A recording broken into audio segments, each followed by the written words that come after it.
If you like what you see in the video, please leave a like and subscribe. It really helps me out, and maybe check out my Patreon and social media in the description. So someone who is consistently and constantly annoying on Twitter is someone called Alyssa Milano. Now, I'm not American, so I don't even know what she's famous for, outside of having really bad takes on Twitter and endorsing centrist Democrats and pretending to be a feminist while endorsing a guy who has just recently had new allegations of sexual assault, but has lots of allegations of being inappropriate with women, and there's video evidence. But she says she's a feminist and ignores all these claims. But recently, this great feminist, this great, I guess, liberal fighting against the Republicans, she's become so rabid in her anti-Bernie crusade, she is sharing Daily Wire articles. Now, I'm sure most of you are aware that the Daily Wire was founded by Ben Shapiro. He is also the editor of it. So basically this article was bait about the border. So Alyssa Milano shares it on her personal Twitter account that says,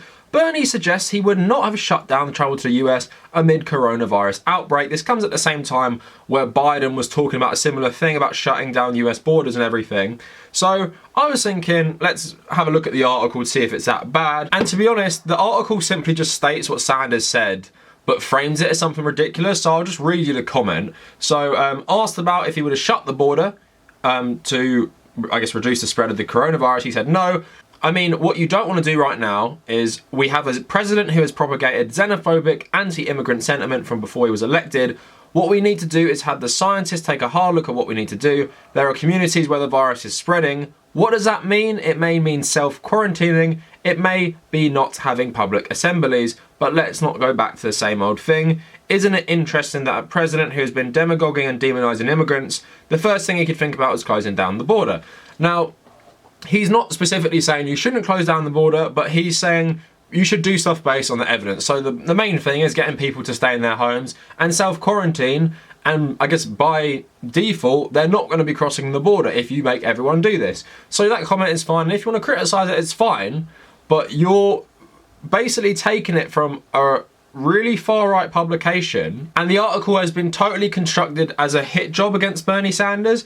Now, what does Alyssa think of Ben Shapiro? I'm sure if she's sharing articles from, you know, his website, she might kind of like him, maybe think he's a reasonable conservative. Let's have a look at what she thinks of him. So when Ben Shapiro got owned by Andrew Neil, which is very good to see, she wrote, "Hey Ben Shapiro, this is what real journalism looks like outside of your slanted Fox News. You sound whinier than my 7-year-old when I tell him he can't have another piece of candy." So when she set up her podcast called Sorry Not Sorry, you probably couldn't pay me enough money to listen to one episode of that. She said, "You know what the polar opposite of Ben Shapiro and his hurtful ideology he spews in his podcast?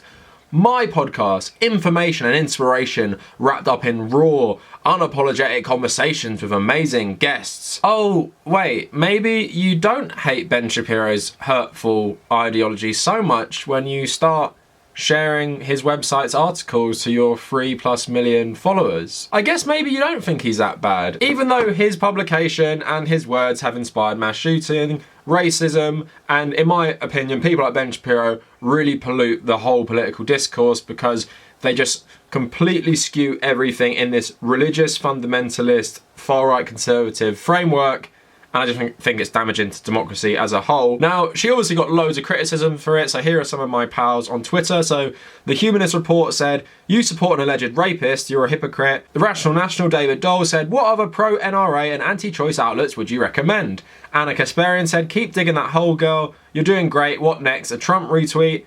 Pat the Burner said, "My God, you're gross, ignoring a sexual assault claim against Biden and now sharing GOP fake news." Sean King saying, "You are literally sharing fake news from an open bigot." For all that pushback, she responded to it.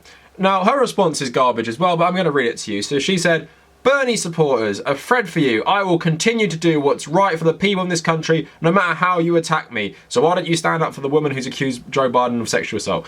I'm tough. I've had 4 years of practice from the MAGAs. I know all the tricks and you can't silence me. I supported Bernie in 2016. Keep reading." Sadly, I am going to keep reading. I'm making myself read this. I don't actually want to. "In 2016, I felt Bernie was right for this moment in history. I still support and believe in many policies and ideals of the Sanders campaign. He's always fought for what is right and just. I know this. I love this about him. Doubt it.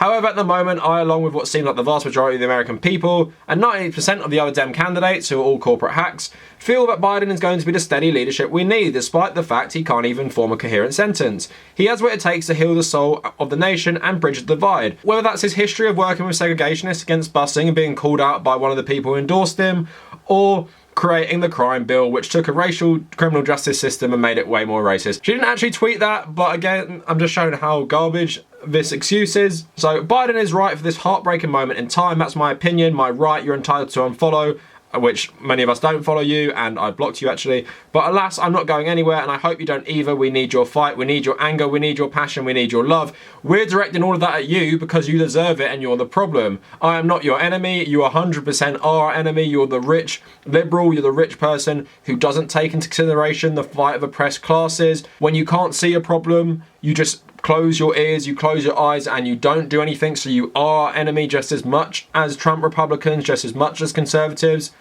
She goes on to say, we are all fighting the most vulnerable among us. I acknowledge that Senator Sanders is an amazing public servant and would be lucky to have him continue in any form of public office. I don't believe he can unite the country because his base is toxic. Having said that, people are dying. I don't care if they're Trump supporters, Bernie supporters, Biden supporters, or apolitical. My heart aches for all of them. Loss of life of this magnitude is unprecedented. Globally, millions are going to die. We have a choice here. We can continue with the divisiveness and fear of the other, or we can use this moment to hold hands and carry each other through this tragedy. Nothing else matters. Hold your loved ones. Help where you can. May you always be safe. May you always be well. And then she tweets about people supporting her, which I find surprising. But yeah, she seems to not understand the point. Bernie Sanders is fundamentally different to Joe Biden every single way. If her brain wasn't so, I guess, hyped up on liberalism, she would see that Joe Biden is so far away from Bernie Sanders. Like I've said in other videos, Joe Biden might as well be a Boris Johnson Tory, while Bernie Sanders is a Corbyn Labour politician, because that is the difference between them. Biden says he would veto Medicare for all in the midst of a global pandemic where people are being thrown off their health insurance because it's tied to their job. Makes you even more of a slave to the capitalist system, but provides you no security. That's the type of person she thinks can unify people. Great. The guy who can't provide basic solutions to a problem where, you know, even in countries like mine and many European countries, there's still a crisis at the moment, but your healthcare and ability to get tested and treated for coronavirus is not based on your job. And what is unifying about her and people like Joe Biden when they're smearing people who work for Bernie Sanders, smearing Bernie Sanders himself, and her using a far-right outlet to push these smears onto her massive following on Twitter. And she is in particular very, very stupid.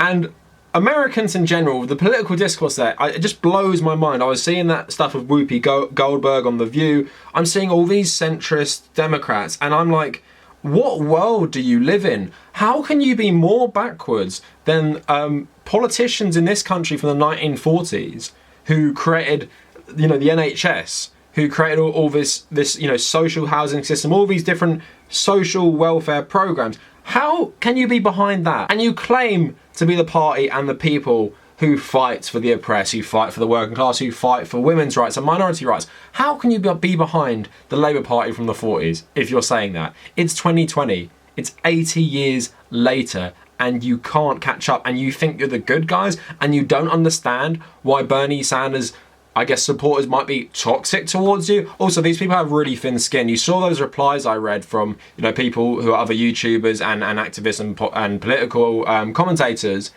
and she would probably consider that toxic. It's not toxic. They're pointing out a basic fact. You're sharing articles from a really hateful website, and you're just doing it to smear Bernie Sanders. So don't give us this rubbish. You are our enemy, not in a violent way, but that you are part of the problem as much as people who are MAGAs who support Donald Trump.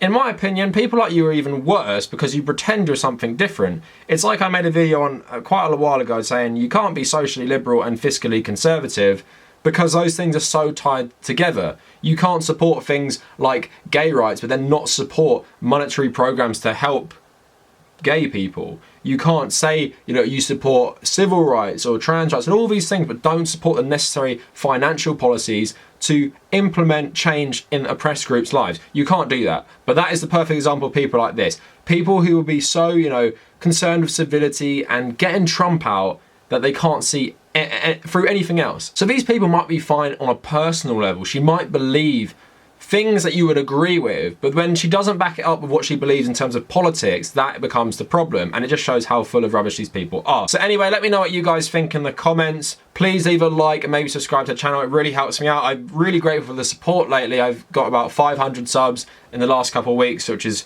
really, really amazing. Hopefully we'll get to 10K by this year, and I just really want to get there. It will seem so legit. So if you want to find me on social media, follow me on Twitter, that is the main one, @TheCavernacle, but also Facebook and Instagram if you want.